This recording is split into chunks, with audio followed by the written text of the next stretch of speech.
es un matrimonio, a partir del cual la familia se va forjando. Y recordaréis que en el capítulo 5 de Efesios, que antecede a este texto que os he leído, recordaréis pues que habla del matrimonio comparándolo nada más y nada menos que con la relación de Cristo con su Iglesia. Palabras mayores, sin duda alguna, para referirse al matrimonio, que en definitiva es lo que va a dar a luz la familia, donde luego llegarán los hijos y donde llegarán luego las alegrías y los problemas, de todo un poco. Y por eso es necesario que al pensar en la familia, pues, pensemos en todas estas cosas, padres, madres, hijos. Y antes de ello, me gustaría simplemente recordar en primer lugar, porque en este culto que se caracteriza porque venís algunos mayores más que en el siguiente, seguramente algunos ya no tenéis a vuestros padres, seguramente ya no. ¿Cuántos de vosotros no tenéis a ninguno de los padres? Sois un gran grupo, sois un gran grupo, sois un gran grupo.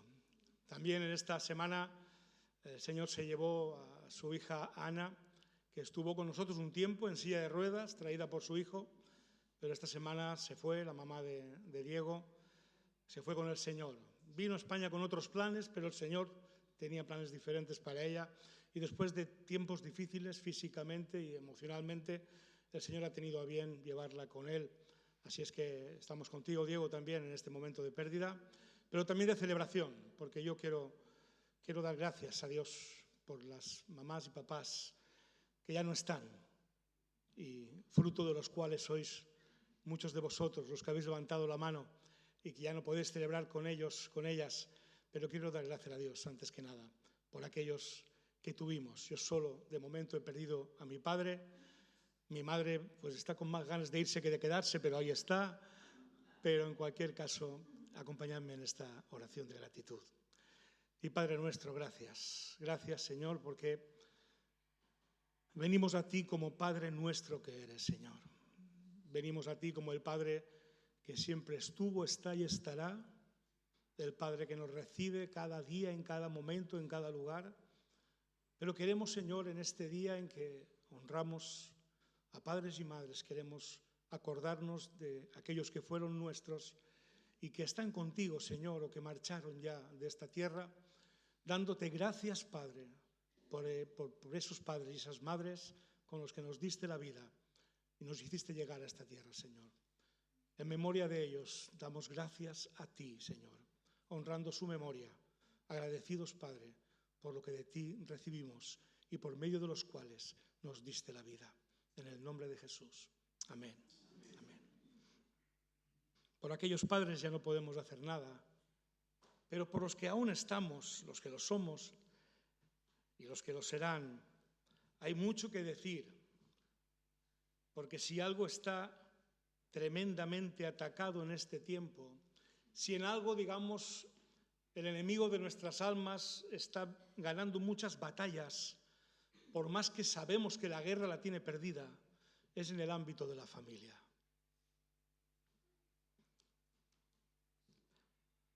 Fijaos si es importante para Dios la familia.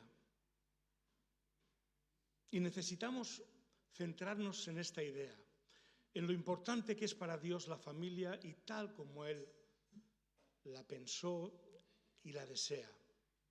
Porque como nos hemos acostumbrado a que hay tantos tipos de familia, a los cuales, por supuesto, no estamos para maldecir, sino en todo caso para bendecir, pero nos hemos acostumbrado ya que a veces podemos perder el norte de dónde deberíamos venir y estar, o hacia dónde deberíamos estar yendo si es que no estamos, porque para Dios la familia es literalmente y etimológicamente fundamental.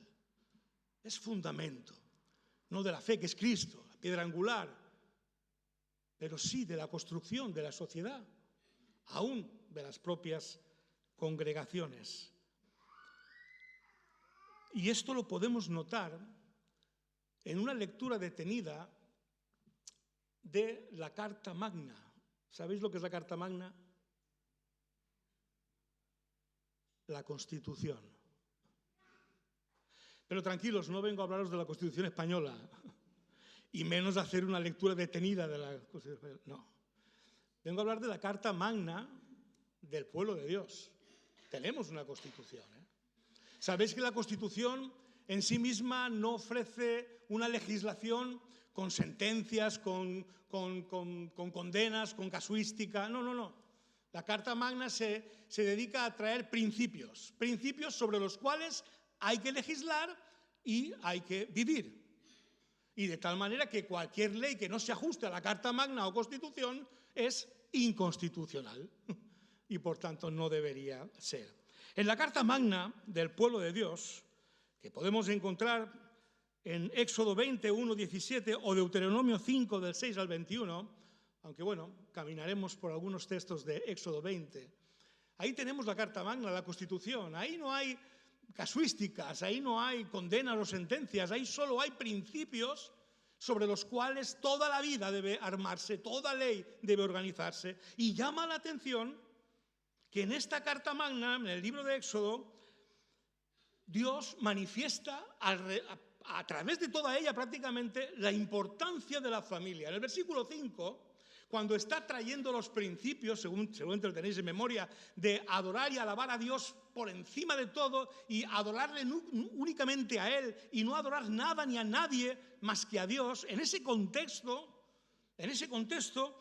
Dios revelándose a sí mismo, dice, versículo 5, visita la maldad de los padres sobre los hijos hasta la tercera y cuarta generación de los que le aborrecen. ¿Qué está diciendo? Está hablando de la adoración a Él. ¿Pero quién es Él? Un Dios que visita la maldad de los padres, de los que le aborrecen, y de los padres hacia sus hijos. Lo cual ya deja de entrada, más allá de lo que Cristo puede hacer por el más vil pecador, ya deja de entrada claro que hay de los padres que, aborreciendo o ignorando a Dios, maltratan a sus hijos. Ya lo comienza a decir la Constitución. Luego vendrán las leyes, pero ahí está la Constitución, el principio. Dios, que se está comenzando a revelar, está diciendo, ese Dios visita la maldad de los padres, de aquellos que le aborrecen, de aquellos que maltratan a sus hijos. Fijaos, es importante que en el versículo 10 dice que Dios no quiere que hagamos en el día de reposo obra alguna. Ni tú, ni tu hijo, ni tu hija, ni tu siervo, ni tu criada, ni tu bestia, ni tu extranjero que está dentro de tus puertas, sino que sea día de reposo para la familia y santificado a Dios. A Dios le importa la familia que como tal le adora. Demasiadas veces en nuestras iglesias, cada vez más y para muchos, el domingo, que es nuestro sabbat, nuestro día de reposo, se ha convertido en el día de la familia. Hermanos, no, es el día de descanso de la familia para honrar y santificarlo a Dios. A Dios le importa la familia. Y a cualquier familia que le importe este Dios, tiene que saber que el descanso es en el Señor y para la gloria del Señor. Y ya nos está dando principios, ¿verdad? Y a lo mejor lo leemos y pensamos que está hablando de otra cosa. No, está hablando de la familia. Tú y tu hijo y tu hija y tu casa. Todos los que viven en tu casa. Hoy casi hasta el perro o el gato, porque ya son de la familia. Bueno, eso otro día. Versículo 12. Seguimos en la Constitución.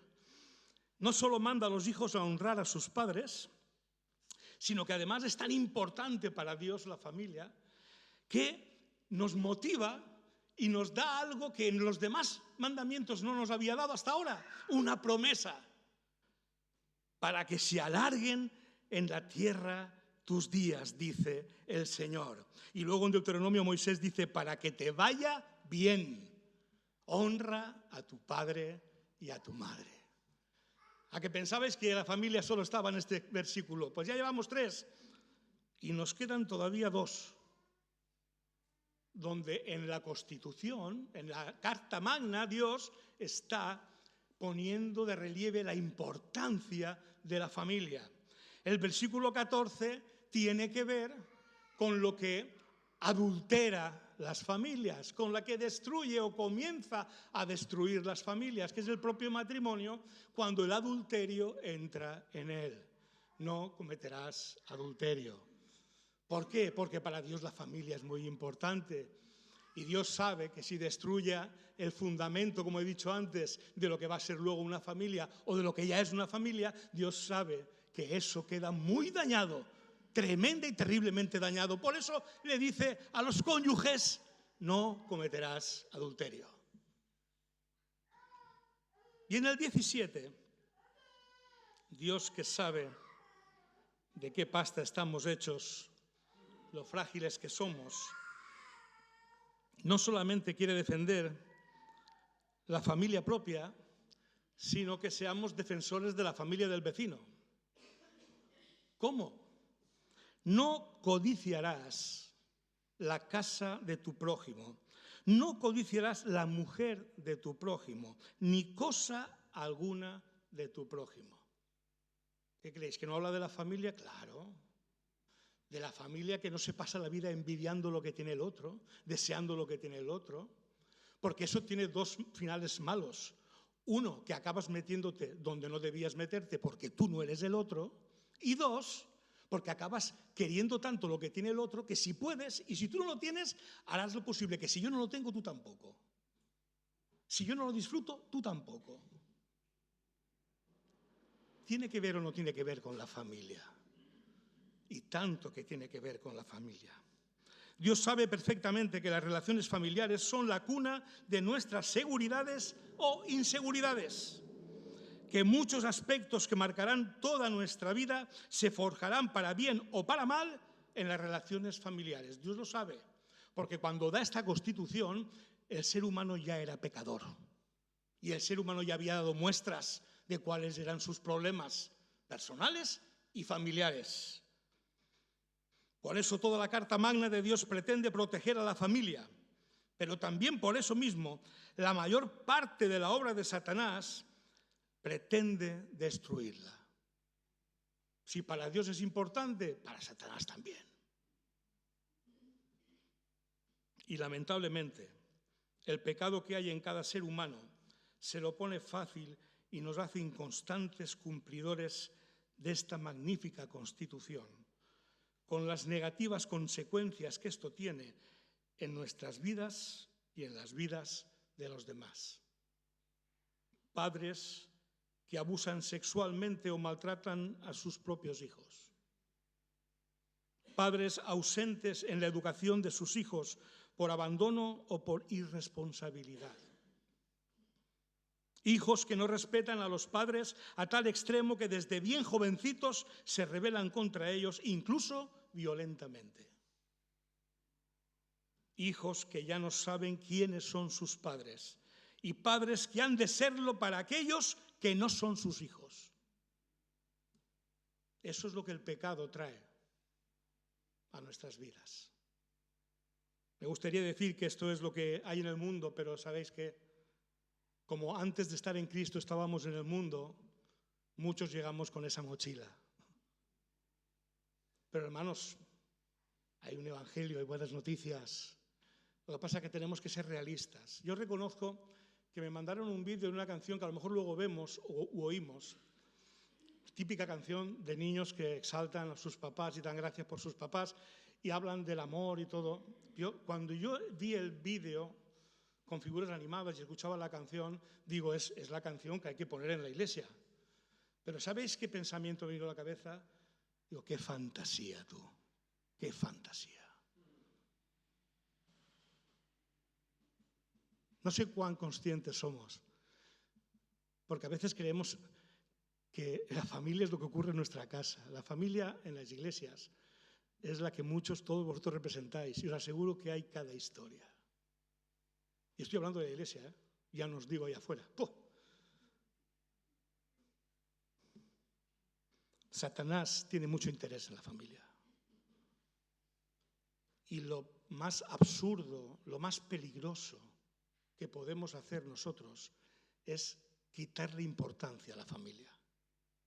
Porque si se la quitamos, Satanás se hace el dueño y señor de ella. Pero si entendemos el valor que para Dios tiene la familia, entonces cualquiera que sea nuestra posición dentro de ella, va a buscar de Dios consejo, poder, fuerza, sabiduría. ¿Por qué? Porque entendemos lo que para Dios vale la familia.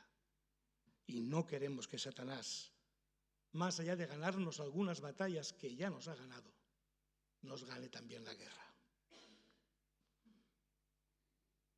Familias de todo tipo que surgen de preferencias diferentes a la que Dios propone y que no mejoran la vida de ninguno de sus miembros ni la sociedad que se construye con ella. No es mejor nuestra sociedad porque tenga 25 tipos de familia, hermanos. No es mejor. ¿Qué podemos hacer ante esta realidad? Hacer o decir, como iglesia, pues hermanos, con el Evangelio en la mano, amar a las personas, sean cuales sean sus circunstancias familiares. Eso es lo primero. Aplicar el amor de Cristo, que nunca dependió de que lo mereciéramos, sino de su corazón capaz de amar y deseoso de amar y restaurar lo más roto que podamos presentarle. ¿Y cómo podemos con el Evangelio amar a cualquier persona, cualquiera que sea su circunstancia familiar? Llevándolas a Cristo como el perdonador y restaurador de toda circunstancia, y el que por la instrucción de su palabra y la capacitación de su Espíritu Santo nos llevará a buscar, amar y vivir en el plano de lo que Dios propone y que siempre ha sido y será lo mejor para nosotros. Con la familia, como con muchas cosas, el enemigo ha conseguido que cosas que no son malas en sí mismas las prefiramos a las mejores. Dios no pretende buenas familias. Dios quiere las mejores familias. Dios no pretende que seamos buenos papás, mamás, hijos. Dios quiere que seamos los mejores. Hermano, hermana, recuerda que esto es un principio para la vida. Si vas a por el sobresaliente, es muy probable que solo saques un 7. Pero como te conformes con el suficiente, vas a suspender. Y no podemos como iglesia permitirnos ir por el suficiente. No podemos. Porque Dios ama a la familia y Satanás está deseando destruirla. Estamos en medio del campo de batalla. Por tanto, tenemos que ir a por el sobresaliente. Que sí, que no hay uno aquí que lo tenga. Ni yo, No. Pero vamos a por el sobresaliente porque es lo que Dios quiere. Es el plan de Dios y amamos el plan de Dios para la familia. Pero ¿qué aspecto de la familia podemos tocar? Porque padres aquí no somos todos, madres no sois todas, ni siquiera todos están casados. ¿Qué es lo que sí somos todos? Hijos. Pues vamos a detenernos un poco más en esa lectura que os hacía en Efesios 6 al comenzar. Hijos, obedeced en el Señor a vuestros padres, porque esto es justo. Honra a tu padre y a tu madre, que es el primer mandamiento, con promesa para que te vaya bien y seas de larga vida sobre la tierra. Un mandamiento excelente por la excelencia y para un resultado excelente para nosotros. Obedeced en el Señor a vuestros padres, porque esto es justo, dice Pablo. La palabra justo o recto viene a significar en la palabra de Dios lo que concuerda o lo que es conforme a la voluntad de Dios. Lo justo no es lo que nosotros decidimos que lo es. Lo justo es lo que Dios dice que lo es. La voluntad de Dios, buena, agradable y perfecta, es la que trae justicia a todo lo que somos y hacemos. Para el hombre moderno esta es poca razón para hacer algo. Aún muchos de los que se llaman creyentes más bien pretenden que Dios sea quien se amolde a sus valores, pero eso no es ni recto ni justo. Desde la perspectiva de Dios, el cristiano es aquel que desea amoldar su vida a los valores de Dios, porque sabe que estos son justos y rectos, que son no buenos, los mejores. Los valores de Dios nos llevan a experimentar la realidad de que la sociedad funciona mejor cuando los hijos son obedientes a sus padres. Aquel niño que se rebela contra su padre como adulto tendrá problemas con la autoridad, y esto está ahora a tope. sea, si hay un problema que describe la juventud de hoy, es que no respetan la autoridad. Ninguna. ¿Por qué? Porque los propios padres no la respetan antes que ellos y porque los propios padres tampoco trabajan en esta área, en su educación. Y luego llega el maestro y te riñe, papá, que me has reñido, y el padre va y le saca los colores al maestro. ¿Pero estamos tontos o qué? Claro que hay maestros que se equivocan, ¿eh? Y claro que hay maestros que abusan, como todo. Pero hermanos, es que el policía me ha reñido, todo contra la policía, una manifestación contra la policía. No, hombre, no. Eso nace y surge y se educa o maleduca en la familia, ¿eh? Ahí empieza todo, ¿eh? Obedecer a nuestros padres en el Señor es lo recto. Por eso nos conviene. Es una fuente de bendición, como dice la Carta Magna. En segundo lugar, dice, honra a tu padre y a tu madre para que te vaya bien y seas de larga vida sobre la tierra. Honra a padre y madre, qué bueno, porque la tendencia machista en una época parecía que solo había que honrar a los padres, no, y a las madres. Y además hoy por hoy, bueno, y en todas las épocas, pero hoy por otras causas seguramente diferentes, en muchas familias falta uno de los dos y cualquiera de los dos que quede tiene que ser honrado, tiene que ser honrado. Y desde luego si están los dos, lo han de ser al mismo nivel, porque el matrimonio es el vínculo en el que Dios y con el que Dios quiere levantar las familias. Y más allá de otras circunstancias que puedan acabar con uno de ellos sacándolo de la escena, la honra de vida es a ambos, porque el matrimonio es ese vínculo en el que Dios quiere que crezca la familia originalmente. Este es el plan de Dios, es el modelo perfecto de Dios. Y dice que para que te vaya bien y para que tengas larga vida sobre la tierra. En aquel contexto, sobre la tierra tiene que ver, en el contexto que fue dado, la Constitución, es la tierra que iban a poseer. Y por eso, de alguna manera, está Dios preparando para que el pueblo sea un pueblo bien ordenado, familia por familia, con estos principios, y que van a poseer una tierra donde tienen que implementar este tipo de principios. Cuando Pablo lo cita, este texto lo extiende a toda persona que forma parte del nuevo pacto, ya no solo Israel. Menos mal, porque si no, de aquí no, ni uno. Pero gracias a Dios también es para nosotros. A toda persona que sigue a Cristo por fe. Es por este motivo que él omite la segunda parte de la frase de la tierra que van a poseer, porque nosotros no vamos a entrar a esta tierra prometida. Y en la tierra prometida que vamos a entrar ya no hará falta la Constitución. Gloria a Dios. Sin embargo, aquí en esta tierra y en esta vida es la promesa de bendición que sigue en pie si honramos y obedecemos a nuestros padres, y entonces seremos bendecidos, somos bendecidos y somos de bendición. Cabe aclarar tal vez, es lo mismo honrar que obedecer, son dos cuestiones diferentes. Fíjate que la obediencia y la honra en el niño obviamente van de la mano. No honra a sus padres el niño que no obedece. Pero llegamos a momentos en la vida, y algunos padres tenemos conflicto con esto. Tenemos o tienen, tenemos. Porque quieren seguir obligando a sus hijos a obedecerle cuando ya están casados, se han ido de casa y ya no funciona. La honra toma otras formas. La obediencia ya no es necesariamente una de ellas. Sí en el ámbito de dependencia de ellos, sí en el ámbito de vivir bajo su techo, donde obviamente la honra requiere y sigue requiriendo obediencia, pero lo normal es que la flecha vuele, que los valientes padres lancen la flecha. Y cuando la flecha vuele ya no obedece a los padres, volará en función de lo que los padres hayan hecho con esa flecha, cuidado, porque igual coge una dirección u otra, y en función también de donde la flecha quiera ir, cuidado, que también hay padres que orientan para allá y la flecha sale ya de... También. Pero la honra permanece para siempre. Por eso el mandato en la Constitución, en la Carta Magna, salía Carla Magna, digo, no, esa es la pareja de Carlomagno, no. La Constitución dice honra. No habla aquí directamente de obediencia, sino de honra. Honramos a nuestros padres mayores, mostrándoles respeto, amor, deferencia, supliendo sus necesidades. Nunca debemos pensar que nuestros padres mayores son un estorbo para nosotros, cuando Dios nos ha llamado a cuidar de ellos.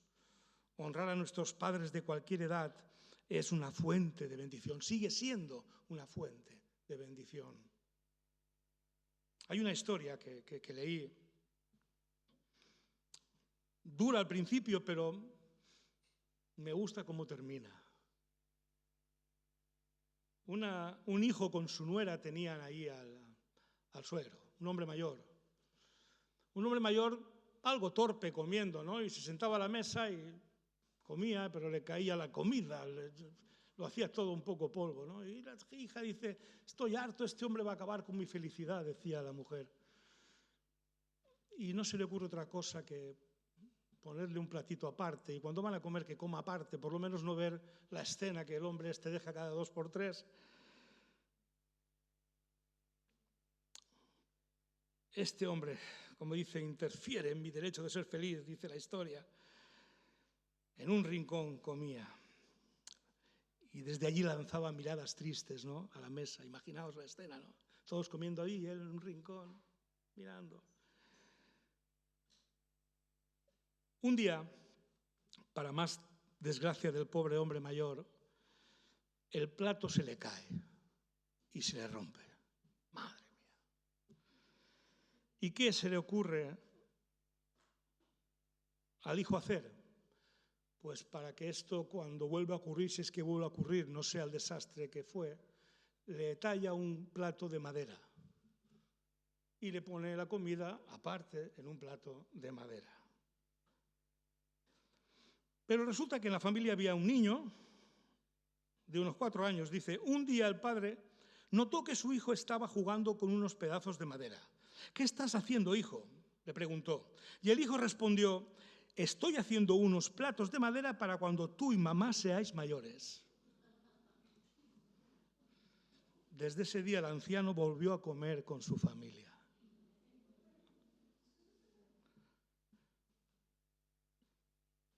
Ya lo dice la palabra, todo lo que el hombre sembrare. Y luego en positivo, dice el Señor, la regla de oro, lo que queráis que los hombres hagan con vosotros.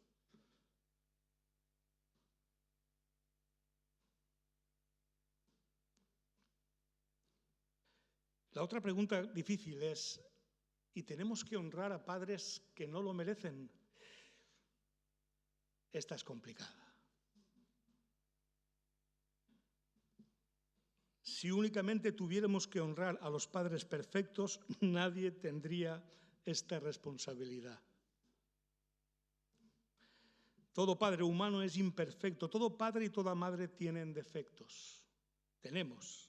De hecho, cuando Dios dio este mandamiento, ya había muchos padres imperfectos. Cuando Dios está hablando aquí, honra a tu padre y tu madre, no está pensando en seres celestiales maravillosos, no. Antes de esta ley tenemos a Abraham, que como Dios no le daba al hijo, se lo buscó con Agar. Y cuando el suyo de verdad creció, pues los celos de la madre, oye, que no puede estar aquí el que no tiene que heredar, y Abraham, pues nada más y nada menos que saca a su hijo de allí, a Ismael, la que lió a Abraham. Pues Dios estaba pensando seguramente en que había que honrar también a estos padres. Y Noé, antes que Abraham. Para uno que encuentra a Dios bueno, que dice, voy a destruirlos a todos y coge una familia solo, ¿verdad? Cualquiera diría que ahí quedan los buenos.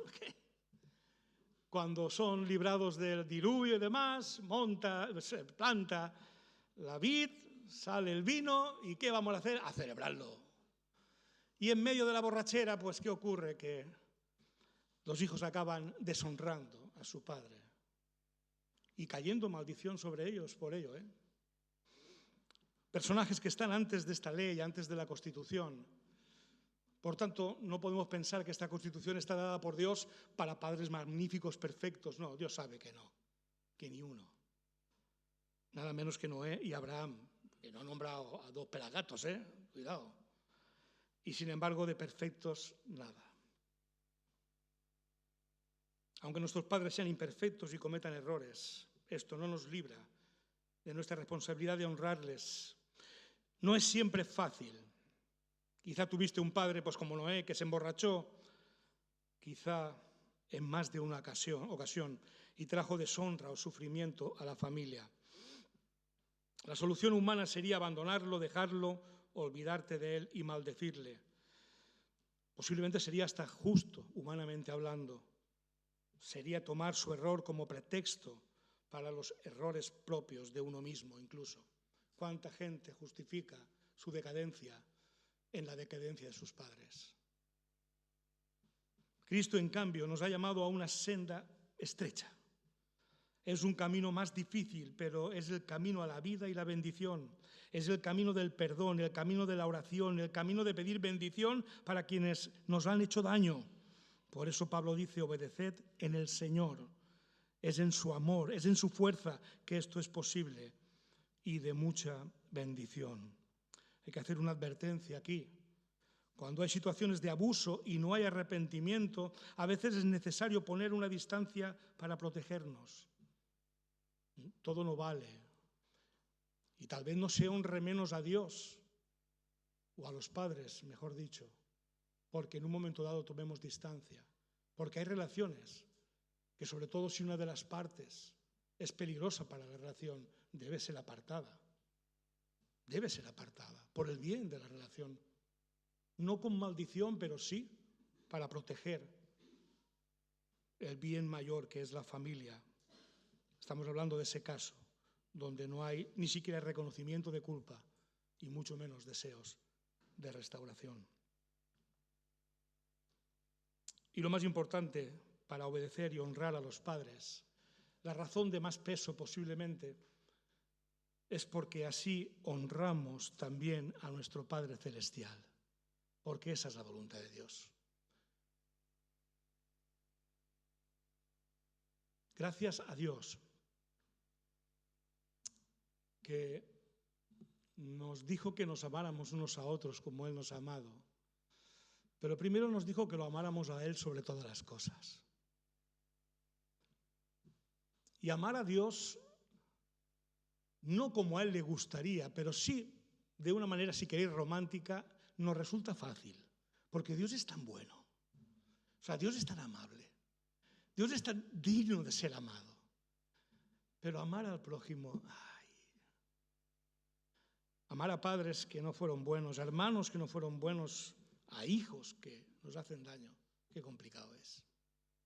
Pero cuando no encuentras en el prójimo, padre, madre, cónyuge, hijo, hija, cuando no encuentras razones para amarle, que puede que no las encuentres, lamentablemente, entonces oyes a Cristo decir, amaos como yo os he amado. Y por causa del amor a Dios, primer y gran mandamiento, amas a tu prójimo. Ese es el orden de Dios. Por eso fuera de este orden es tan difícil amar al prójimo cuando el prójimo no te lo facilita. Pero cuando es Dios al que quieres honrar como Padre en primer lugar, Él mismo te ayuda, te acompaña y te da la sabiduría para amar a tu prójimo, ese que no lo merece y cuando no lo merece. Y no estoy hablando del prójimo en general, estoy hablando hoy del contexto de la familia, hermanos, hijos, padres. Es en el hogar que aprendemos, o en algunos casos no aprendemos, a seguir instrucciones, a obedecer, a hacer lo que a veces no queremos. Si nosotros no aprendemos a obedecer a nuestros padres, el espíritu de rebeldía se extenderá por toda la sociedad. Esto es lo que vemos hoy en día, como decía antes. Cuando nos sometemos a las autoridades, en cambio, empezando con nuestros padres, vivimos de una forma totalmente distinta. En lugar de contribuir a la rebelión del mundo, nosotros mostramos un camino diferente. Y eso es ser sal, y eso es ser luz, un camino diferente. Fácil, no, pero el necesario. Dios se identifica como Padre. La Biblia nos enseña que en la existencia eterna de Dios hay una identidad paterna. Dentro de la Trinidad, la relación de Padre e Hijo es eterna. La relación humana entre padre e hijo es un reflejo de esa relación eterna entre Dios Padre y su Hijo, Jesucristo. Al menos en los creyentes debería ser, o desear que sea así. Dios se identifica como Padre. Cristo es el Hijo perfecto, pues se sometió a la voluntad de su Padre. Y tenemos el más grande ejemplo de ese sometimiento en el momento más difícil de la vida de Jesús. Cuando en Getsemaní tenía una petición que hacerle al Padre, que se la hizo, si es posible, pase de mí esta copa. Pero hágaselo tu voluntad y no la mía. Ahí vemos al Hijo perfecto honrando al Padre perfecto. Así que honra a tu padre y tu madre, nos dice la Escritura, aunque nos cueste, aunque el mundo se burle. Mostremos a nuestros padres el honor que se merecen y por gracia y misericordia, incluso cuando no lo merezcan. Porque si amamos a los que nos aman, ¿qué hacemos de más? Esto también lo hacen los paganos. Nadie ama a la familia más que Dios. Nadie tiene mejores leyes e instrucciones para la familia que Dios. Nadie tiene el amor y la misericordia para darnos una nueva oportunidad como Dios. Nadie tiene el poder de hacer nuevas todas las cosas que tal vez hayamos roto en nuestra familia como Dios las puede hacer. Hermanos, que los errores cometidos no nos impidan entregar al Señor nuestros matrimonios, nuestra paternidad, o sea cual sea la posición que tenemos en la familia. Que ninguno de nuestros errores nos impida entregarlo al Señor para que Él lo haga nuevas todas las cosas. La luz y la sal que necesita nuestro mundo pasa por ser hijos que honran y obedecen a sus padres en el Señor. Hombres y mujeres que amamos la familia y nos conducimos en ella según la instrucción del Señor, para que nos vaya bien. Amén. Pues vamos a pedir a Dios, precisamente, por todas estas cosas. En el segundo culto hay un pequeño espacio con niños. Ahora vamos a ver un avance, al menos en vídeo, para que también podáis participar de ello. En el segundo culto, pues también, como hicimos el año pasado, daremos gracias a Dios por los padres noveles o que acaban de tener tal vez su segundo hijo incluso en esta etapa. También lo podemos ver en un vídeo para que también participéis de ello. Pero yo no quiero terminar este mensaje sin dar gracias a Dios e interceder por los papás y las mamás.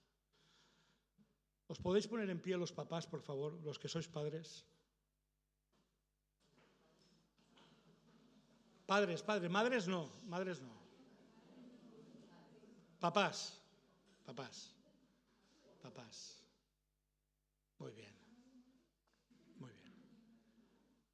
Permitidme que dé gracias al Señor para que Él, con toda esta palabra que sé que creemos, que sé que amamos, pero que tan difícil se nos hace, que el Señor pueda seguir haciendo la obra en vosotros como padres. Algunos de hijos que aún han de sujetarse, otros tal vez de hijos que ya están volando, pero padres en definitiva por los que damos gracias al Señor. Padre nuestro, magnífico eres tú, Señor. Precioso eres tú, Padre, que nos das un modelo magnífico, Señor, inalcanzable para hombres y mujeres como nosotros, pero deseable más que ninguna otra cosa. Y gracias, Padre, por estos papás que están de pie, Señor. Papás, Señor, que han podido educar, unos más, otros menos, unos mejor, otros